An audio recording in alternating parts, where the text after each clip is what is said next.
All right, I'm gonna start resuming from where we left, which was basically we discussed particulate matter, carbon dioxide, carbon monoxide, and formaldehyde. And today we are going to continue with ozone, nitrogen dioxide, and radon. So as you can see from the screen that you probably I am sharing currently, those were some of the indexes that we were able to find from the indoor space, and some of them are also from the outdoor space as well. And the main difference on the indexes when it comes to indoor and outdoor spaces is the fact that when we talk about the ambient space, they use average hour values, something that I don't observe when it comes to the indoor spaces, not only for ozone, but for some other pollutants as well. So at IAQS, we are proposing this 0 to 50 as the good index, 51 to 100 as the moderate, and 101 to 300 or more for the unhealthy tier. The majority of people agreed with that. There was one person that suggested another limit, and also another person suggesting looking into the Californian Air Resource Board, if I remember well, the initiatives for CARB. So basically, this is what you are recommending: lowering the good upper limit for indoor air quality at 20 parts per billion. And then the Californian Air Resource Board, they're also suggesting 50 parts per billion, the same number as we have. And then there were some other limits, suggestions, as you can see here from the comments, that ozone can particularly participate in chemical reactions, so it would be best if we provide the lowest possible value. Concerns based on contribution of maximum exposure, duration, and generation of secondary pollutants. It is difficult to disregard the legislative references. Another person said yes, but we should remark those concentrations are based on environment, ozone coming indoors through ventilation. No additional ozone or byproducts generating emission is permitted based on air cleaning devices. Yeah, we know that, of course, but ozone can be generated by accident by some devices, even by fans, for example. So by investigating both ambient and occupational health perspectives, our proposed ozone breakpoints are not only consistent with estimated scientific evidence, but also tailored to a variety indoor activity levels. This ensures a comprehensive and health protective approach to managing ozone exposure in indoor environment. That was another comment. In Europe, the premature deaths are increasing because this gas is growing in concentration outside the buildings. I agree that it should be strict. 50 parts per million is too high. The indoor environment reacts chemistry to the outdoor ozone, creating formaldehydes and other byproducts. Its fuel is a fire, and it is therefore not useful to measure indoor ozone and look at its threshold and know that low is good. It may just mean that it's all reacted into a more harmful product. Like most things in indoor air quality, this is more complicated than setting an individual threshold and being done. 50 parts per billion in an indoor environment is totally different from the outdoor air quality index perspective. Well, this is true, and I have explored some devices that they generate ozone in the indoor space, and with reference instruments we found that ozone get converted into something else really fast once it's outside of the device, like in a distance of 5 centimeters. It starts reacting with everything and creating those byproducts. Albert, I see you have raised your hand.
Mm-hmm.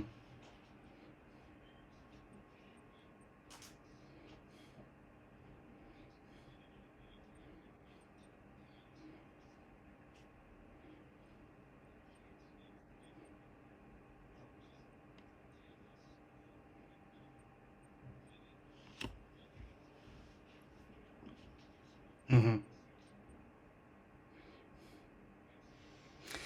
Well, I think we will write some guidelines around it in order to help the sensor manufacturers adapt the index. And what I mean by that is that, yes, those numbers they will change instantly as measurements are taken. But now, if the manufacturers wants to provide less notifications and alerts back to the users, so they would like to provide an average of 10 minutes, let's say, so they can do that most likely, but then they will be outside of the scope of the instant um, issue that the air quality may have breached, and they need to do something about it. um, does that help? What do you think?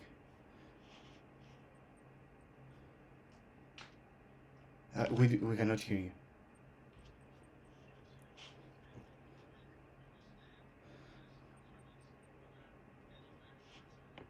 Right.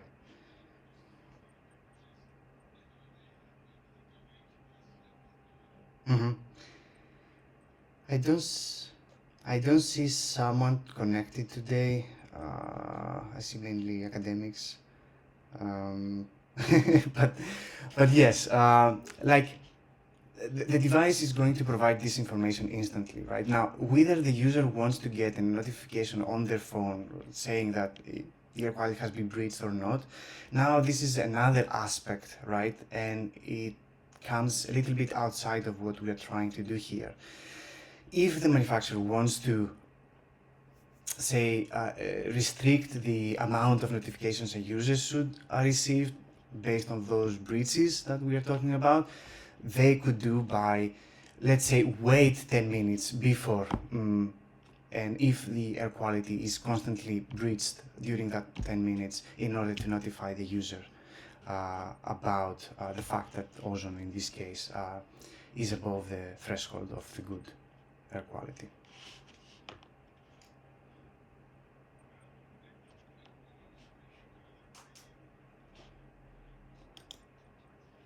Mm-hmm.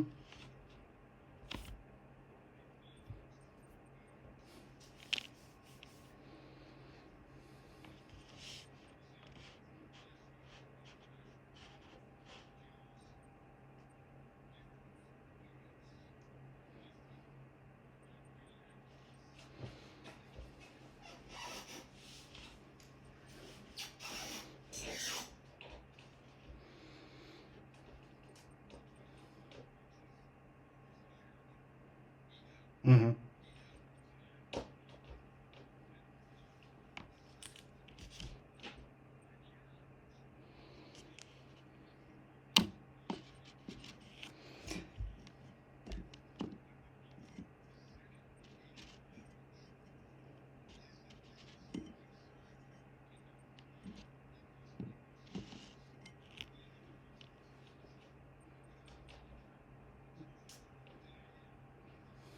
Mm-hmm.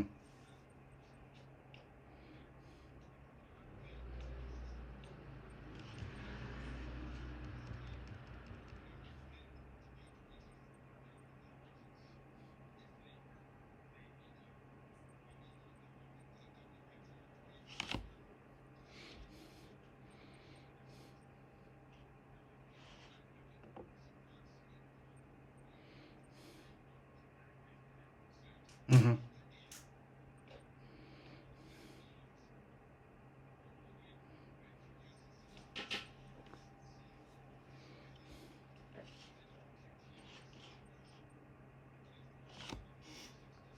Yeah.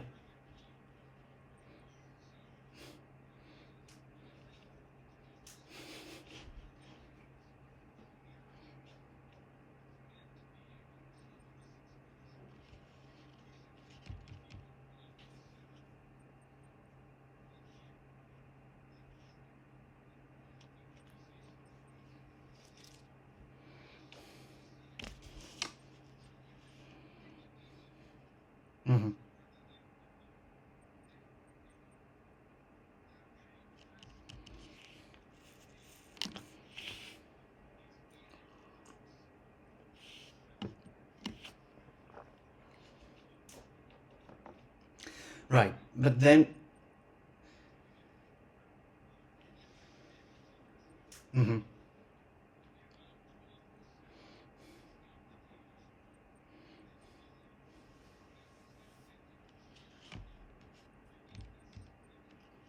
perfect, thank you. Anyone else has any comments on ozone and whether we should consider lowering the value? Feel free to raise your hand and I'm more than happy to hear you. No? Okay, then I will move forward. Um,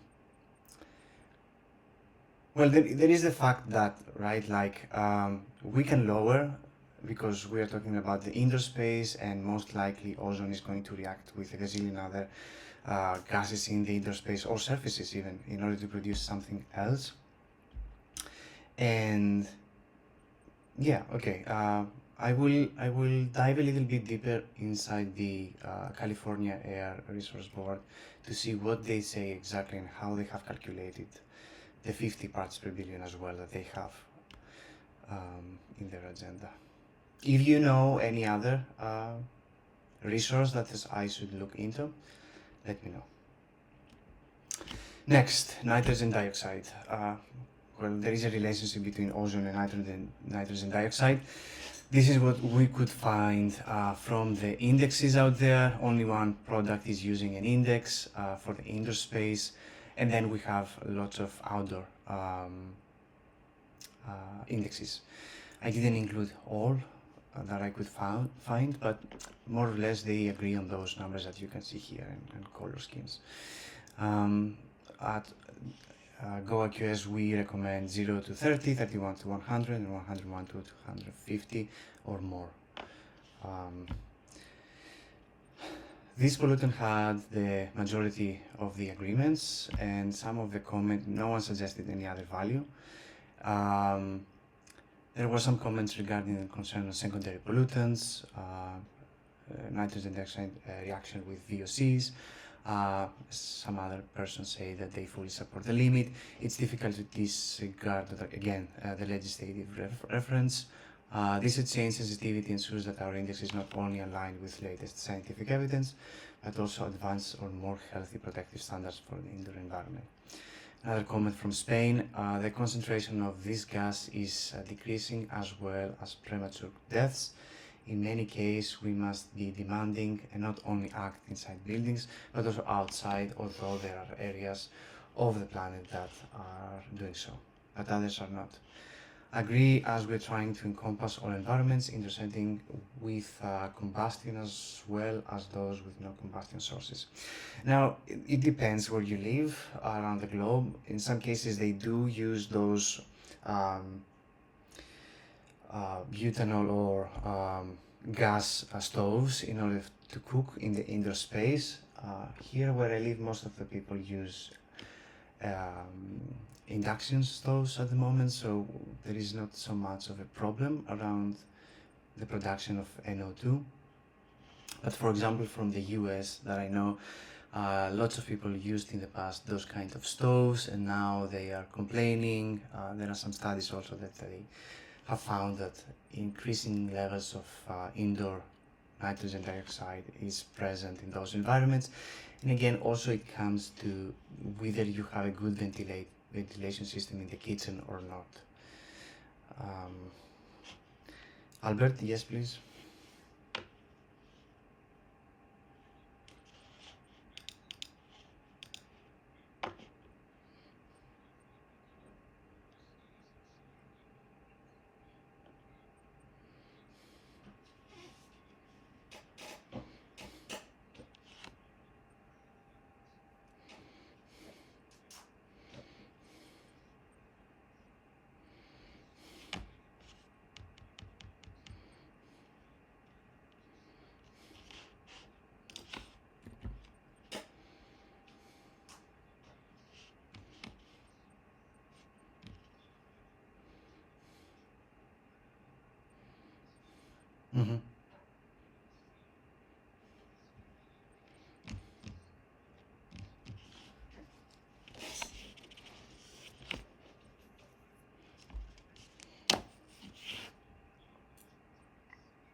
Mm-hmm.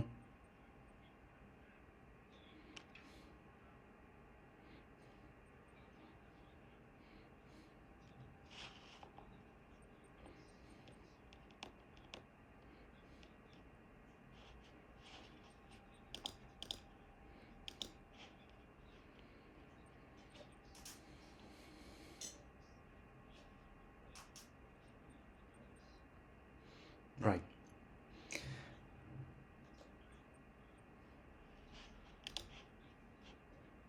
Mm-hmm. Anyone else has any comment?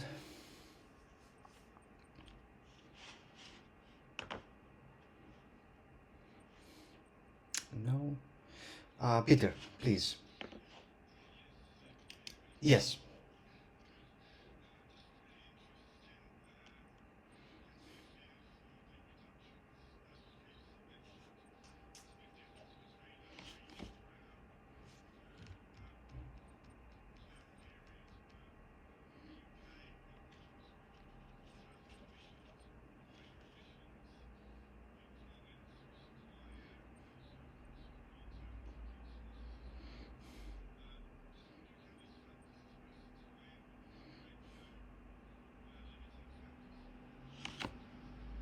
Mm-hmm.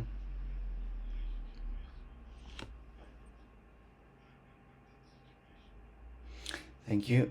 So basically, we have to understand the fact that inside GoAQS we have two different things. One are the limits that we have set for the different pollutants, and for NO2 we follow the strictest we could find out there. And then we have the index, which is the tool that we are going to use in order to educate or help people understand on whether their air quality is good or bad.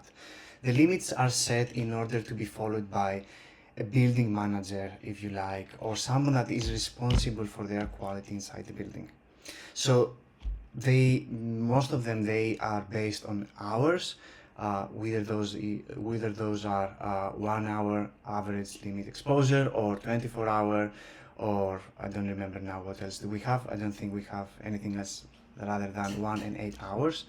And then we do have some thresholds for some pollutants like carbon dioxide, radon, and formaldehyde, because we could find the kind of information already done by others, so it was easier for us to adapt what they were proposing. In some cases, we adopt WHO limits. I don't remember now for, um, let me check one moment. What was the limit we adopted for?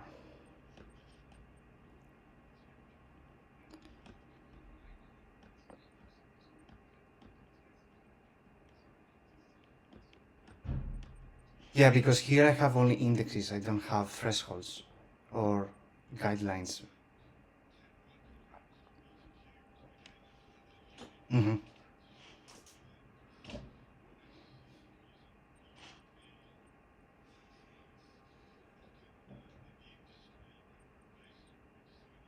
Mm-hmm.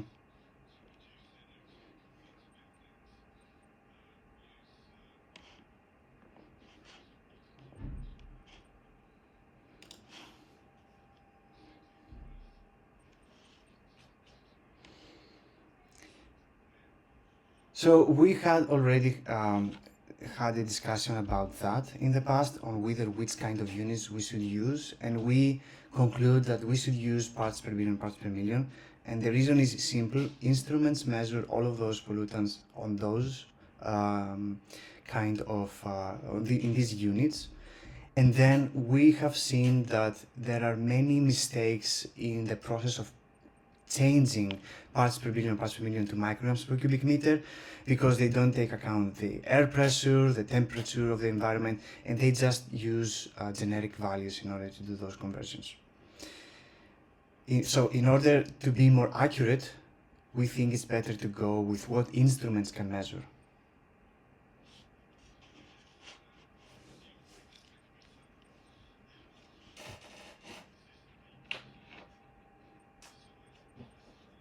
Mm-hmm.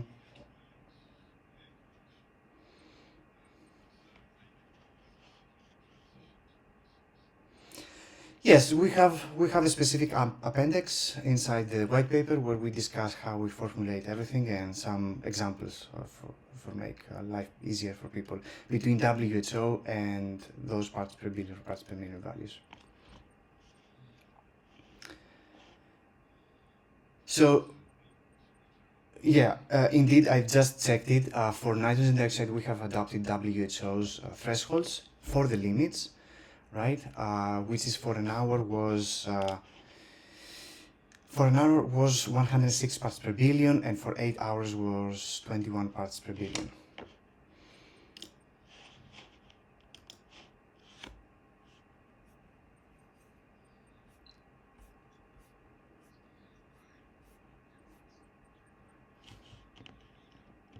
Yeah.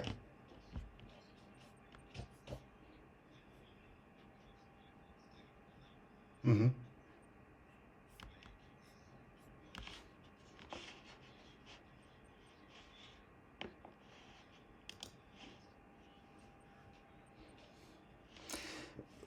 The, you know what's happening though, that from the comments we got from the surveys, most of the people say that this is something low, like they are considering 30 parts per billion low enough.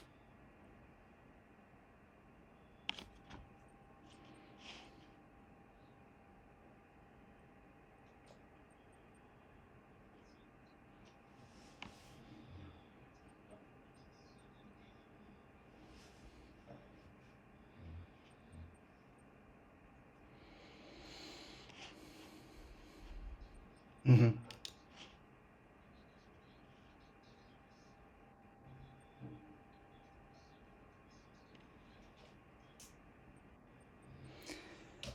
Well, I cannot argue with that, but I need to check again my notes on why we are considering 30 as a low. We have gone through some research here. Let me see. Yeah, so we have some data from epidemiological studies, and we see that exposure. But again, it's a question of time. I understand what you mean. Okay.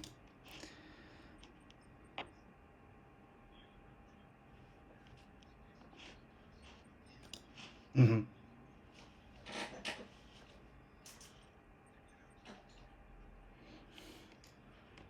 Mm-hmm.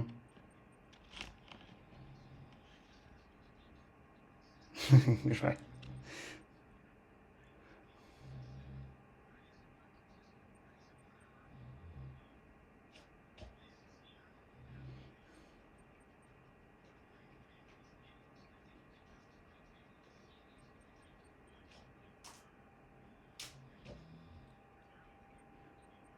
Mm-hmm.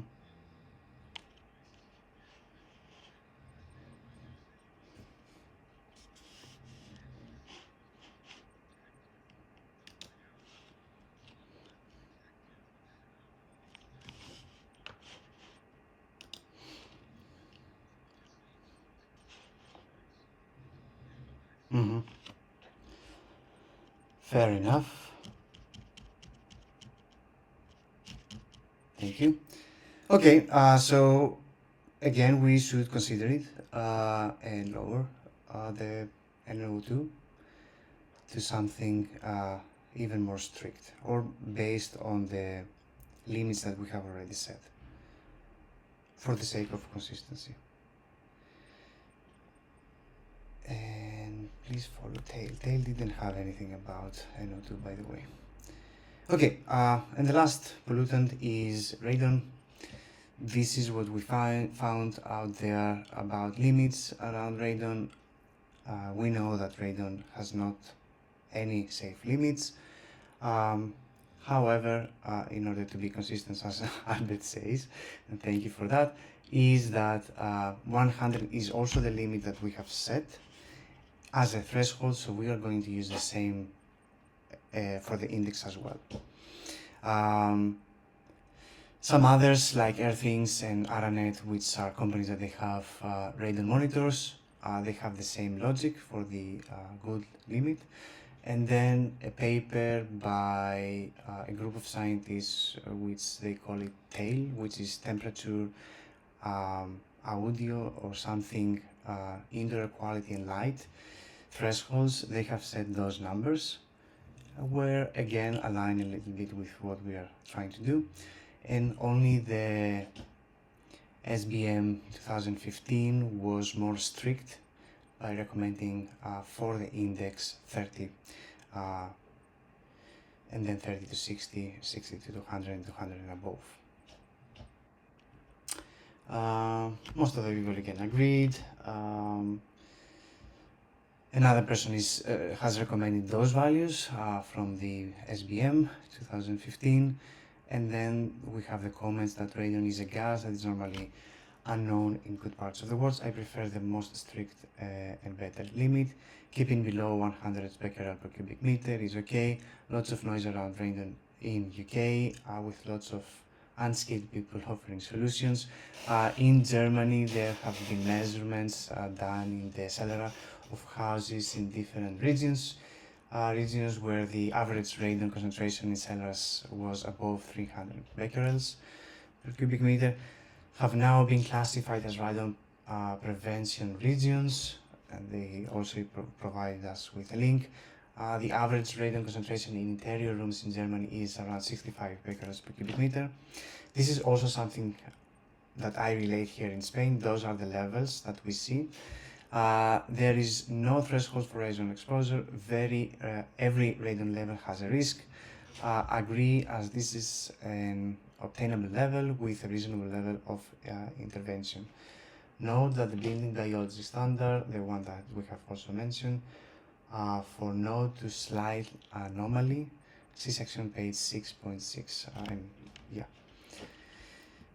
So, anyone has any comment around radon?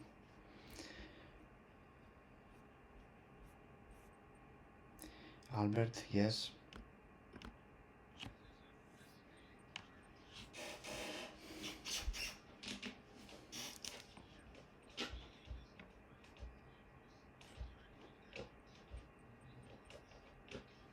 Mm-hmm.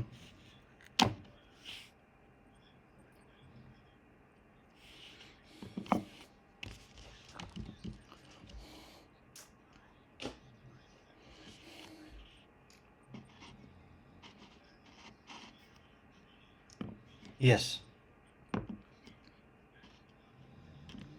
Mm-hmm.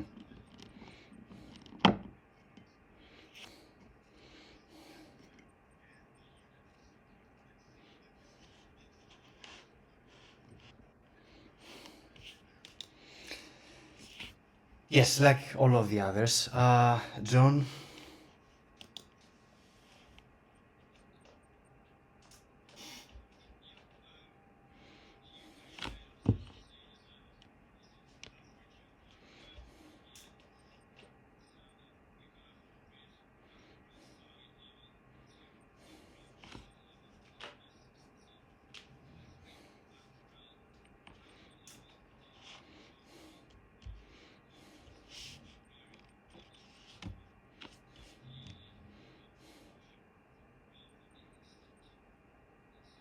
Mm-hmm. That's true in Europe in general. The European Union asked back in 2015, if I remember well, all the state members to give a level of radon that they are considering acceptable based on an annual average. I remember precisely Greece decided to go with a limit of 300 becquerels per cubic meter without giving any thought on it. That was the limit, the minimum limit or the maximum limit that the European Union allowed states to follow, and Greece directly went with that specific limit without putting any thought on that. 300 becquerels per cubic meter is way high, and I don't know why they chose that. So every country here in Europe, they have different limits, but they are all of them based their values on annual average. And to be honest with you, I don't think that anyone is measuring the annual average inside buildings. Juan Manuel, please.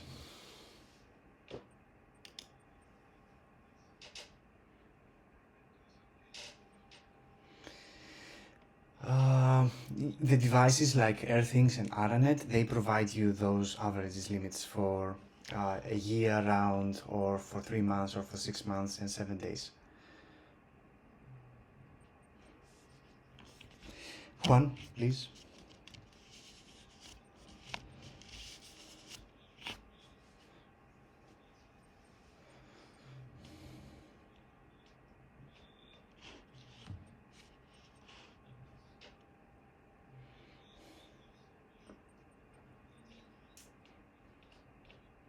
Wow.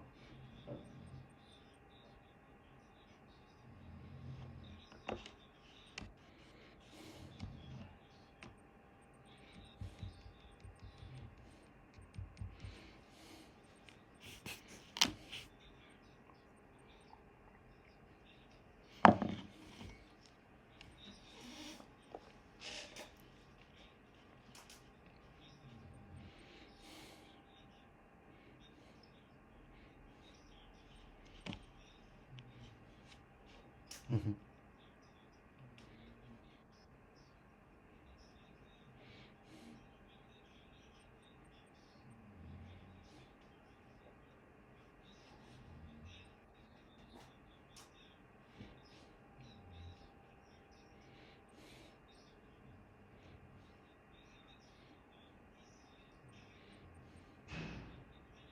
Mm-hmm.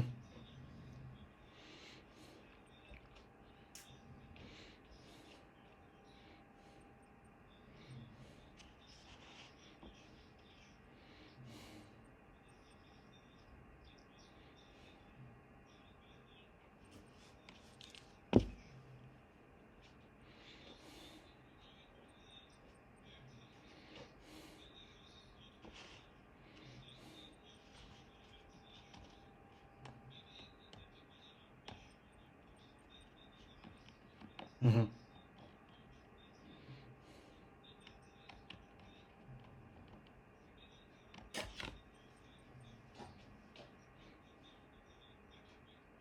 Right.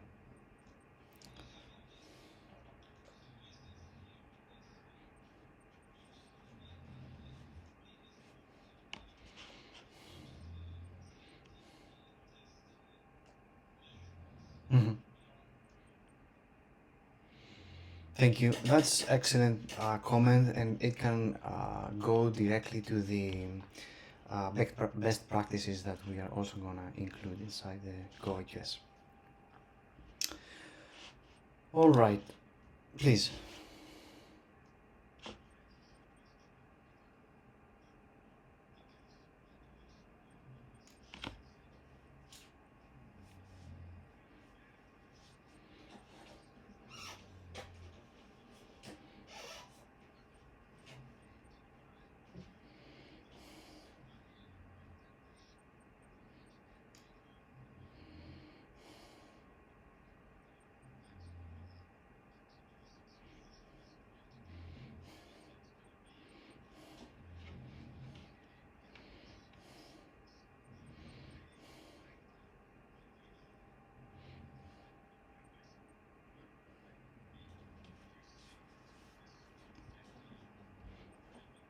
Mm-hmm.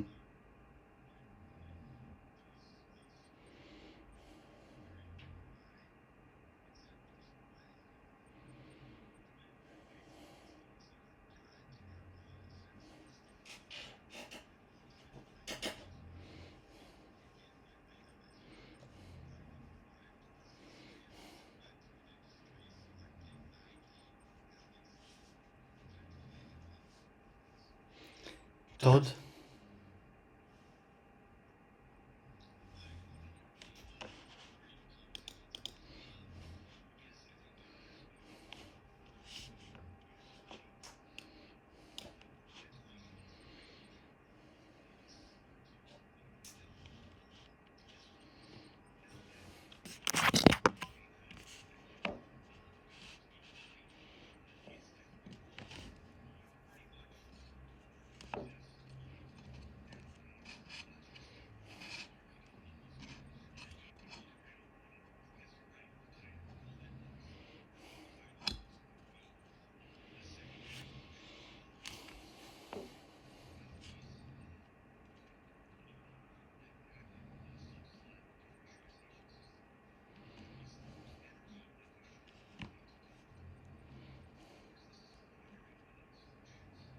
Mm-hmm. Thank you. Yeah, this is what I have understood as well. Like, you're not going to rely on the central ventilation system to mitigate radon, but you're going to have a specific solution installed, let's say, on your basement, in order to remove radon from, the indoor space, and potentially not allowing it to go on higher levels inside the building. All right. So unless someone else has any other comment, I have one question. Let's see. Okay, I have one question for you. So this is the index, how it looks like, and the numbers we have already discussed that. The letter scores are also going to be translated in a variety of languages. And here are some examples between English, Hindi, and Greek, in order for you to understand a little bit the variability of what it's gonna look like. This is something that we are suggesting. It doesn't need to be like that from the manufacturers, but it's there to inspire. And as you see, it's going to adapt the language and the information on the different regions. But always the colors will be the same. Albert?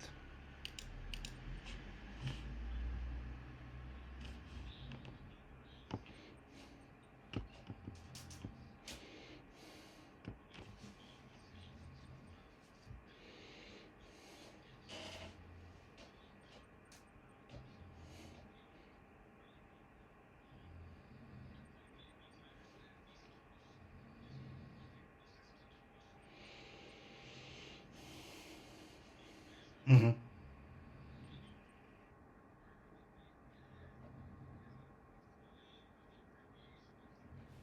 Right, this is the reason I have dominant pollutants in the middle. As you can see in this example, we have an array of them, so you have the total.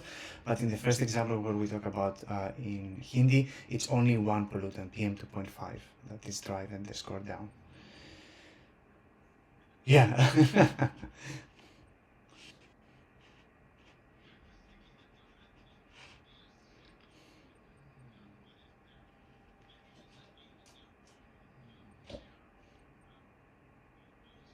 Right.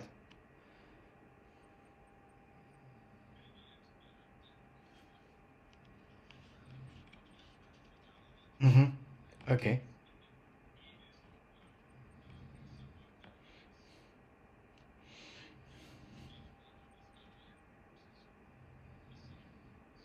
Mm-hmm.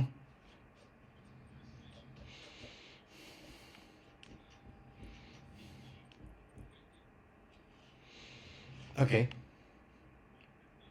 Yeah. No, no problem there.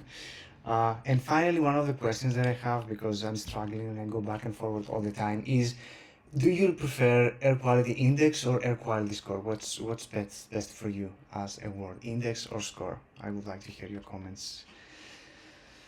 Please raise your hand and freely express that. Index, this is the most common. Score is most commonly seen on devices. Uh, what do you prefer?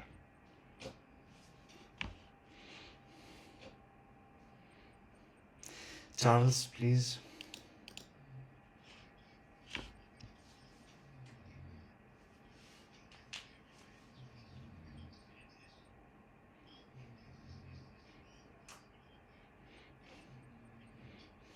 Mm-hmm.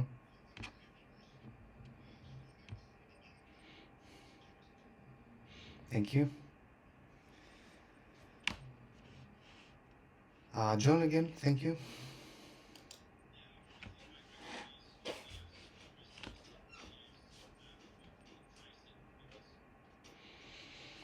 I've never thought about that perspective, so thank you for your comment and agreeing also with Charles. Anyone else? Score vs index.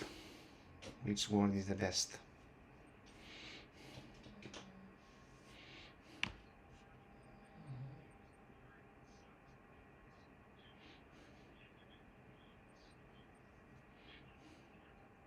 Hmm. Very interesting.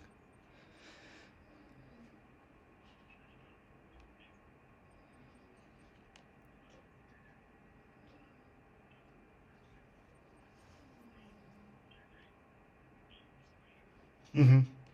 Thank you. All right. Unless someone else has any other comments, yes, please.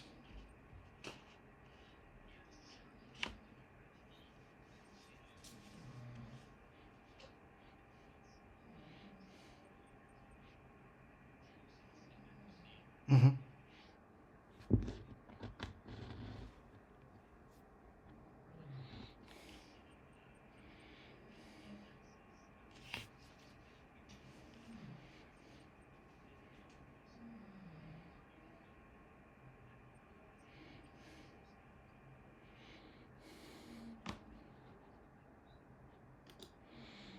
Perfect.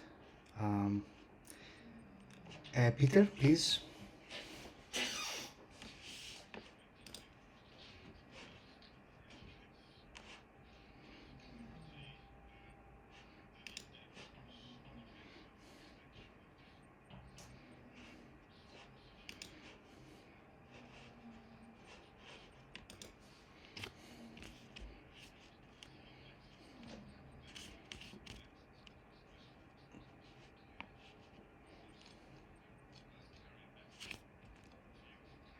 Mm-hmm.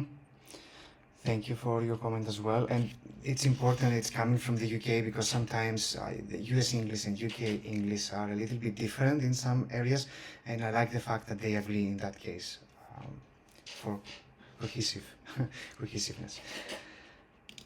Um, all right, so that's all for today. I don't have something else. I will go ahead and I will update with all of this information. The Albert, please.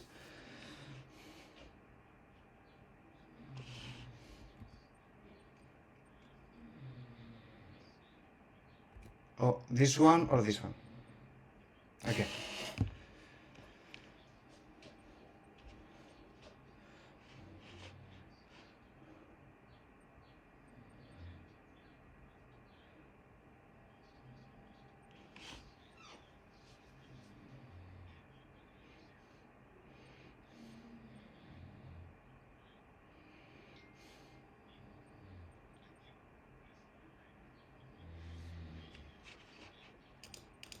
Mm-hmm.